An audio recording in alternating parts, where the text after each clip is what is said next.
Hello বন্ধুরা, আমি সুমি। আমি একটা ছোট চাকরিতে কাজ করি। বাড়ির কাজ সামলানো, রান্না, পরিচ্ছন্নতা, বাড়ির সবাই আমাকে খুব ভালোবাসে। আর এখানে সবচেয়ে কাছের একজন হল বাড়িওয়ালার ছেলে অরণ্য। অরণ্য মাত্র 23 বছরের ছেলে, পড়াশোনা শেষে এখনই চাকরি করছে। প্রথম প্রথম একটু ভয় পাই, বয়সে ছোট, আমি মাসি, সম্পর্কটা ঠিক হবে কিভাবে।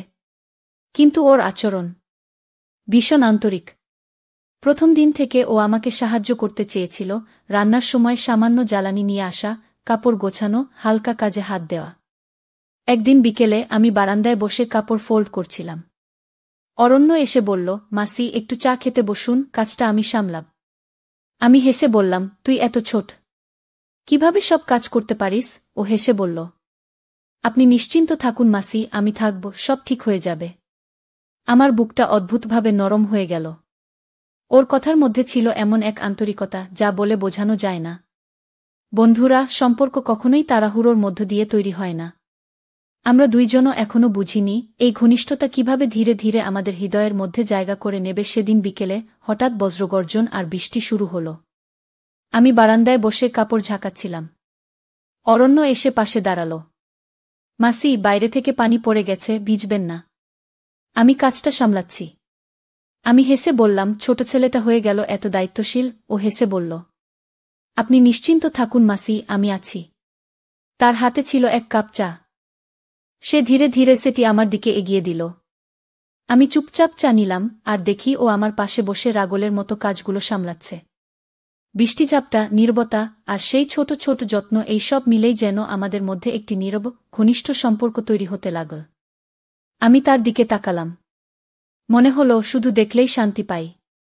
আর ওর চোখে দেখা সেই আন্তরিকতা যেন বলছে, আপনার জন্য আমি সব সময় আছি। আমাদের মধ্যে কোনো কথাই বেশি হয়নি, শুধু দৃষ্টি ও অনুভবের মাধ্যমে বোঝা গেছে কতটা নীরব ভালোবাসা জন্মাচ্ছে। বন্ধুরা, এই ঘনিষ্ঠতা এত মধুর, কিন্তু এখনও অজানা। আমরা দুজনই জানি না এরপর কি ঘটতে পারে। সেই রাতটা অদ্ভুত শান্ত। বাড়ির সবাই ঘুমিয়ে গেছে। আমি রান্নাঘরের পাশে বসে কিছু কাজ করছিলাম, আর অরণ্য ধীরে ধীরে পাশে এসে দাঁড়াল। মাসি, আপনি কি ঠিক আছেন? তার কণ্ঠ ছিল নরম, চিন্তিত। আমি হেসে বললাম, সব ঠিক আছে, ধন্যবাদ। তুই চলে যা, তোর পড়াশোনা আছে। কিন্তু সে বলল, না মাসি, আমি এখানে আছি, আপনাকে সাহায্য করতে চাই। সে আস্তে আস্তে আমার কাছে বসল। কোনো কথাই হয়নি, শুধু চুপচাপ হাতে হাত রাখা, একসাথে কাজের সামান্য সময় ভাগ করা, আর চোখে চোখ রেখে কিছু না বলা অনুভূতি বোঝানো। আমার হৃদয় কেমন যেন নরম হয়ে গেল। ওর চোখে এক গভীর আন্তরিকতা, যেন বলছে, আপনার পাশে থাকা, শুধু থাকাই আমার আনন্দ। আমি হেসে বললাম, তুই ছোট, কিন্তু এমন দায়িত্বশীল হতে পারিস। সত্যিই অবাক গিয়েও মাথা নিচু করে শুধু হেসে রইল।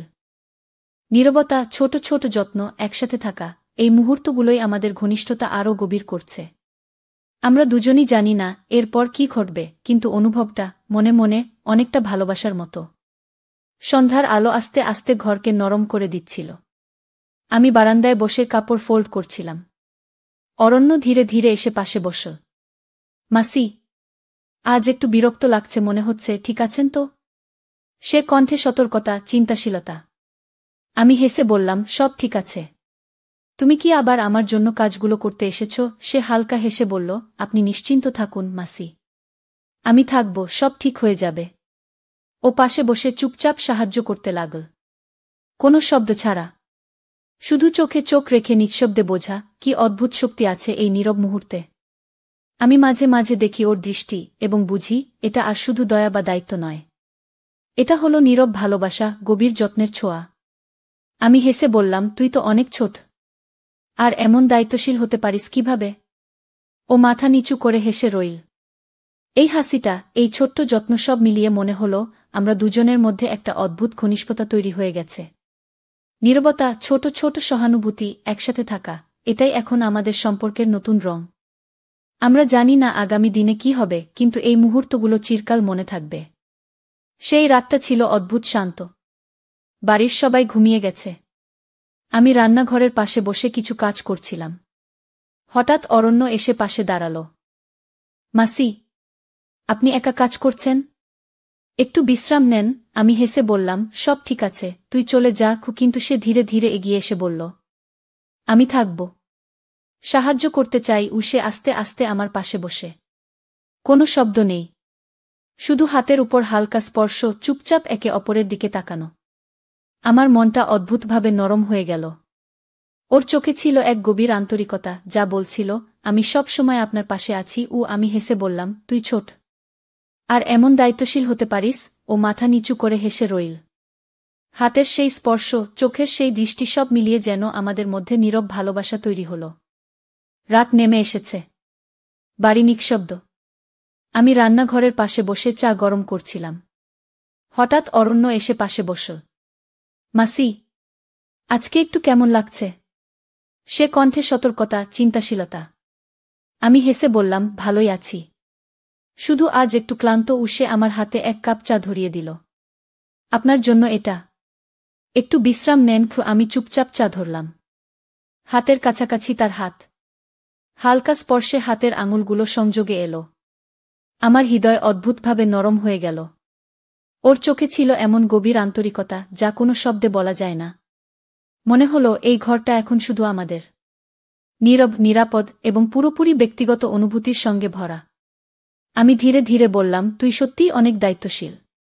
আর আমি কখনো ভাবিনি এমন ঘনিষ্ঠতা তৈরি হবে। ও মাথা নিচু করে হেসে বলল, আপনি ছাড়া আমার দিনটা অসম্পূর্ণ লাগত।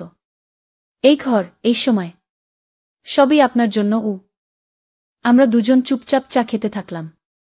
কোনো কথার দরকার নেই, শুধু সেই হালকা স্পর্শ, নিঃশব্দ হাসি এবং দৃষ্টির বন্ধন। এই সবই বলছিল আমাদের গল্পের গভীরতা। বন্ধুরা, কখনো কখনো সবচেয়ে ঘনিষ্ঠ সম্পর্ক হয় নিঃশব্দে, ব্যক্তিগত মুহূর্তে, যেখানে হাতের স্পর্শ, চোখের দৃষ্টি আর অন্তরের অনুভূতি একে অপরের সঙ্গে মিশে যায়। রাতটা অন্ধকার হলেও ঘরটা উষ্ণ। আমি চেয়ারটিতে বসে কিছু কাজ সামলাচ্ছিলাম। অরণ্য ধীরে ধীরে কাছে এসে বসল। মাসি, আপনি কি ঠিক আছেন? ওর কণ্ঠ ছিল নরম, কিছুটা কাঁপন নিয়ে। আমি হেসে বললাম, ভালোই আছি, শুধু একটু ক্লান্ত। ও পাশে বসে চুপচাপ আমার কাজ দেখছিল। কিছু বলা হয়নি, কিন্তু দৃষ্টি আর স্পর্শের মাধ্যমে বোঝা যাচ্ছে ও পাশে আছে, মন দিয়ে, নিঃশব্দে। হঠাৎ সে হাতের এক আঙুল আমার হাতে আস্তে ছুঁয়ে দিল। শুধু স্পর্শ, আর কোনো শব্দ নেই। কিন্তু সেই ছোট্ট স্পর্শে অনুভব হল, আমরা দুজনের মধ্যে যে বিশ্বাস ও ঘনিষ্ঠতা তৈরি হয়েছে, তা গভীর। আমি কিছুক্ষণ চুপচাপ থাকলাম। এই নীরবতা, এই মুহূর্তটাই অনেক বড় কথা বলে। আমি ফিসফিস করে বললাম। ও হালকা হেসে বলল, মাসি, আমি চাই এই মুহূর্তটা চিরকাল থাকে। কিছু না বলেই সব বুঝে যাওয়া। আমরা দুজন নিঃশব্দে চা খেতে থাকলাম। হাতের স্পর্শ, চোখের যোগাযোগ এবং এই শান্ত মুহূর্ত, সব মিলিয়ে আমাদের ঘনিষ্ঠ সম্পর্ক আরও গভীর হয়ে উঠল। বন্ধুরা, কখনো কখনো সবথেকে গভীর ভালোবাসা হয় নিঃশব্দে। কোনো শব্দ বা অভিনয় ছাড়াই, শুধু স্পর্শ, দৃষ্টি এবং অন্তরের অনুভূতিই যথেষ্ট। রাত গভীর হয়ে গেছে। বাড়ি নিঃশব্দ, চারপাশ অন্ধকার। আমি বারান্দায় বসে আছি, চুপচাপ চা হাতে। অরণ্য ধীরে ধীরে পাশে বসল।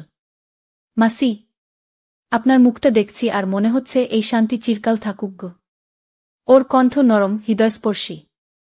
আমি চুপচাপ তাকালাম। ওর চোখে, ওর দৃষ্টিতে ছিল নীরব ভালোবাসা ও গভীর যত্ন।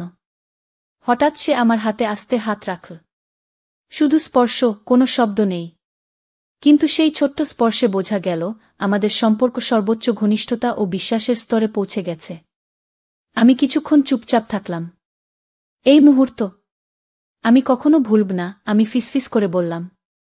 ও মাথা হালকা নুয়ে বলল, মাসি, আপনার পাশে থাকা, কিছু না বললেও সব বুঝতে পারা, এটা আমার জীবনের সবচেয়ে মূল্যবান মুহূর্ত। আমরা দুজন চুপচাপ থাকলাম। হাতের স্পর্শ, চোখের যোগাযোগ, নিঃশব্দ হাসি, সব মিলিয়ে একটি নীরব বন্ধন তৈরি হল, যা কোনো শব্দ ছাড়াই আমাদের ভালোবাসার সর্বোচ্চ গভীরতা প্রকাশ করল। বন্ধুরা, কখনো কখনো সবথেকে গভীর ভালোবাসা হয় নিঃশব্দে, শুধু অনুভূতি, স্পর্শ ও বিশ্বাস দিয়ে। এই রাত, এই মুহূর্ত আমাদের জন্য চিরকাল স্মরণীয়। তো বন্ধুরা, ভিডিওটি ভালো লাগলে কমেন্টে জানাবেন।